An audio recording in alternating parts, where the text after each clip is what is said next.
thank you for setting those ground rules. If you could jot those down for us, I think Luciana and I will be quite grateful to have those in the House of Commons as well. Because that whole not talking over each other, we're less good at that. No, we're good. But it can get pretty rowdy at the moment, it's fair to say. So thank you very much, first and foremost, for inviting us tonight. So where are we? Excellent question. I thought I'd start with some negatives about where we are and then move on to some positives about where I think we are. And I would imagine we'll hear a lot of that echoing from the panel following me. So negatives, we are nearer 31st of October. There is no denying the clock that has been extended already is ticking. We are still at a position of impasse within the House of Commons. There is nothing yet that has successfully brought us together and therefore a plan for the country. We have a new Prime Minister, and if you're anything like me, you don't quite yet understand how you were able to wake up one day and not really understand how that front bench got there, other than how the hell did that happen. We have a kamikaze Prime Minister, with a kamikaze but a highly intelligent sidekick in Mr. Cummings, who seemed to me to be prepared to throw out the rule of law and practically anything else that gets in their way. And whatever your views might have been on Theresa May, she was somebody who followed the book when it came to constitutional principles and respecting the role of the House of Commons and the House of Lords. That was never in doubt, but we are literally in very, very different territory now. And it seems to me we have a Prime Minister who is actively pushing for no deal. Not something, again, that Theresa May was. And the fact that Amber Rudd has finally come out not just to resign her position on Cabinet, but also the whip, because she recognised how little, if any, work was going into finding any kind of deal, revealed to her the harsh truth that this Prime Minister is more than content to take us crashing out with no deal at all. But there are some positives. And there have been a lot of positives, actually, in the last week or two. I think the tide is finally turning in favour of those of us that will do anything to stop us leaving no deal and want to remain. So we got a bill through. We got a bill through to stop no deal and to mandate the Prime Minister to ask for an extension to Article 50 if there is no deal. Whether he'll abide by that, more on that later, I'm sure. We have 21 free Tories. Who knew I was setting such a fashion statement back in February? I felt quite lonely at the time, I can tell you. But it appears to be the hottest thing now, being an independent Tory, or an independent. And those 21 free numbers, when it came to getting that bill through, that's what made all the difference. 21 Tories who resigned the whip like I did, that said, you know what, this isn't good enough. This party is only looking after itself and not the country's first interest. We had an emergency debate this week, Operation Yellowhammer. We've demanded that the government hand over their documentation on what no deal will mean for the country. And this isn't the civil service interpretation, this is government's own papers. Now, I've got a view that I don't think we've perhaps seen everything. It felt like a very short document and not that different from the one that was leaked by the press a while ago. But nonetheless, there's stuff out there now, and I think the public, if they were in any doubt as to what no deal might mean, wow, it's there for all to see. We had some success in the Scottish courts. So I and Luciana, we both had our names on the Section 24, the emergency debate. I also had my name on the Scottish case, I think Luciana did too, which was successful. It will go to the Supreme Court on Tuesday, but the Scottish court, and there was no conspiracy theory, it's just that they were open during the summer.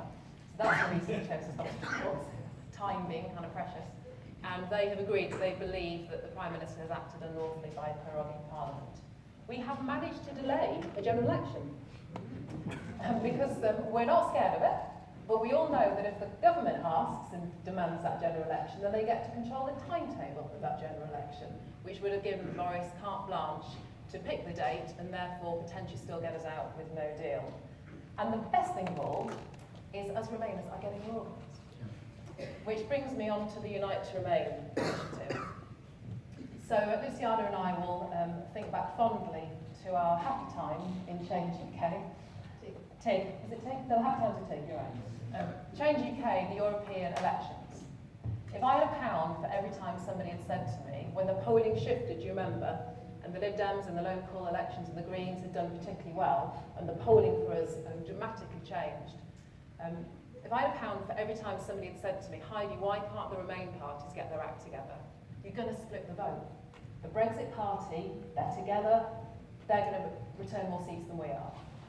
And there just wasn't time because those elections came on us so quickly. But we know that general election is coming, so now there is time.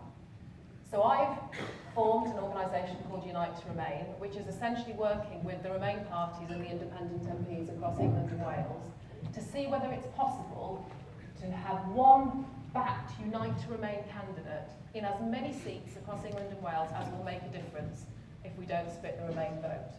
So you'll know the Brecon and Radnorshire by-election just recently. Well, that was our test case, and didn't it work? Yeah. Precious, narrow majority. But hats off to the Green Party and Plaid Cymru. I can't tell you how refreshing, after my time in the Conservative Party, to see parties, country first, professional, compromising, working together, not for themselves, but the national interest. And I have to say, absolute hats off to them that we're able to do it in Brecon. Because this takes courage. And it takes, an unswerving determination to think, no, what's the long ball game here? Country first. And I am really hopeful and optimistic that we might be able to recreate that. We're having good conversations.